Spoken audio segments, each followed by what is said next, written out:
Quand on ne parvient pas à s'accorder sur la ville où vivre, le foyer peut être plus un enfer qu'un refuge. Par Jackie Delamatre. J'ai toujours été sujette à de violentes crises de remords après un achat.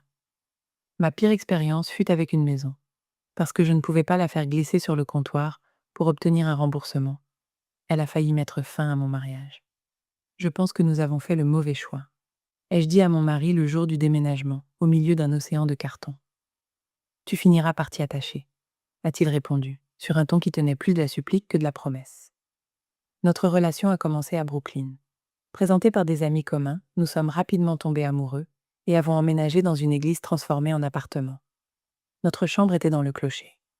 Romantique, unique, bien que probablement non conforme aux normes de sécurité. Nous avons déménagé dans un appartement plus sûr. Nous nous sommes mariés, avons eu un enfant, puis un second. Pendant ma deuxième grossesse, des rats ont commencé à remonter par nos canalisations d'égout. Pendant des mois, nous en avons trouvé dans la cuvette de nos toilettes. Quand j'ai commencé à uriner dans la baignoire, mon mari a insisté sur le fait qu'il était temps de partir pour Providence. Il avait grandi, et il pourrait y diriger l'entreprise familiale.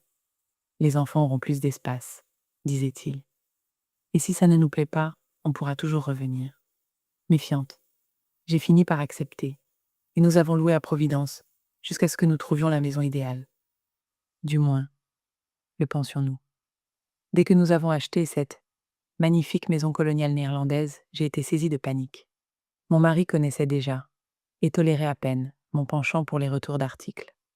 Personne la plus taurovienne que je connaisse, il n'achetait presque rien à la base. Nous étions tous encombrés par nos possessions. Comme taureau, il pensait que nous étions devenus les outils de nos outils. Outils ou non, qu'est-ce qui me donnait envie d'annuler notre décision avec une telle force? Comme un corps en proie à une intoxication alimentaire. Était-ce l'inondation du sous-sol, le filtre à eau qui cassait ou la porte du garage qui dysfonctionnait? Le tout dès les premières semaines? Non. C'était parce que le quartier n'était pas piétonnier, et que moi, ex-new-yorkaise d'origine néo-orléanaise, je ne savais pas bien conduire. Là-bas, nous étions coupés de tout, le parc de jeux ou le café le plus proche se trouvant à plus d'1 kilomètre. De la fenêtre de ma nouvelle cuisine, je fixais notre énorme voiture en me disant que, certes, ce n'était qu'une Highlander, mais que pour moi, autant qu'il s'agisse d'un Boeing 747. C'est dire s'il me semblait improbable de pouvoir la conduire en toute sécurité avec nos précieux bambins à l'intérieur. Je panique complètement, ai-je dit à mon mari ce premier soir devant un dîner réchauffé au micro-ondes. Nos enfants étaient chez leurs grands-parents pour que nous puissions déballer les cartons. C'était notre première fois seuls depuis des mois, et j'étais presque sûre de faire une crise de panique. Pouvions-nous rendre cette maison? J'avais fait un calcul rapide sur un coin de table. Les frais de retour étaient absurdes, en l'occurrence, ceux de l'agent immobilier. Je suis sûre que ça va passer, a-t-il dit avec un soupir audible. Ce n'est pas passé. Pendant les 2 années qui ont suivi, à l'intérieur de cette maison, j'ai ressenti de la tristesse, de la honte, de la culpabilité. Quel degré de folie fallait-il pour avoir la chance de s'offrir une maison et ne vouloir qu'une chose, s'en débarrasser? Mais ma vie d'avant me manquait. À New York, quand les enfants étaient grognons, je les installais dans un porte-bébé et une poussette. Nous changions d'humeur grâce à l'air frais et une halte chez le glacier du coin. En 2 pâtés de maison, je discutais avec le gars de l'épicerie et une connaissance de l'université au petit parc, et nous nous sentions tous mieux. Ici, nous étions isolés. Après 2 ans, je n'avais toujours pas d'amis. J'avais quitté un travail que j'adorais, médiatrice culturelle dans un musée qui ne pouvait être recréé hors de New York. Incapable de conduire nos enfants avec assurance, je les traînais à travers les hivers de Nouvelle-Angleterre, luttant avec les couches de vêtements et les crampons à neige. Notre nouvelle maison de l'époque victorienne me semblait recouverte d'un papier peint jaune rampant. Nous devons retourner à New York, ai-je déclaré. Nous ne pouvons pas faire ça, a-t-il répondu. Il était généralement imperturbable, stoïque, mais au fil des jours, il était devenu de plus en plus irrité par ma négativité incessante concernant la maison, la ville, et le thérapeute que j'espérais voir me sauver mais qui ne m'avait offert qu'un seul conseil en 3 mois. Pourquoi n'achetez-vous pas simplement une Subaru? Allais-je couler ce mariage pour un simple manque de commodité accessible à pied? Oui, peut-être. Nous avons appris plus tard que le couple à qui nous avions acheté la maison, également des ex-new-yorkais, avait divorcé après être retourné à New York. Les coûts, tant financiers qu'émotionnels, étaient élevés. Mais je devais sortir de là. Tu avais dit qu'on pourrait toujours revenir. Ai-je rappelé à mon mari. C'est bon. A-t-il répondu. Fais ce que tu as à faire. Nous avons vendu la maison à Providence et loué un appartement en entresol à Brooklyn, bien loin des hauteurs romantiques de notre clocher d'église.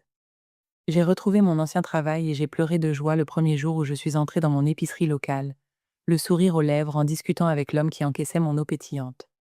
Mais ce ne fut pas comme les autres remboursements, accompagné d'un soulagement. Mon mari, qui ne pouvait pas quitter son entreprise familiale, affrontait les embouteillages vers la Nouvelle-Angleterre chaque lundi matin, y restant jusqu'au trajet inverse le mercredi soir. Mes filles sanglotaient quand il partait. Souvent, la nuit, quand les éboueurs vidaient les bennes du supermarché Key-Food dans un fracas qui me réveillait en sursaut, je me flagellais. Qu'avais-je fait? J'avais brisé ma famille. Et pourquoi? Notre mariage était éprouvé, de plus en plus tendu. Comment aurait-il pu en être autrement? J'avais gâché la vision que mon mari avait de notre vie un foyer charmant dans une ville agréable. Désormais, il passait la moitié de sa vie sur l'autoroute I-95. Nous nous étions beaucoup disputés à Providence.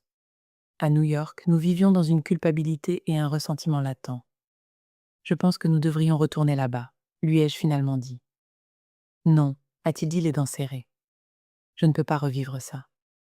Il y a certaines choses qu'il est très difficile de rendre, ai-je pensé. Et une épouse, il se trouve, en fait partie. Comme pour la plupart des choses, la seule issue était de traverser l'épreuve. Et, comme pour la plupart des choses, on ne la traverse que si l'on y est forcé. En mars 2020, nous l'avons été. Pendant les 2 premiers mois de la pandémie, nous nous sommes installés chez mes beaux-parents dans un village du Massachusetts. Là, j'ai regardé avec gratitude mes filles courir dans le jardin.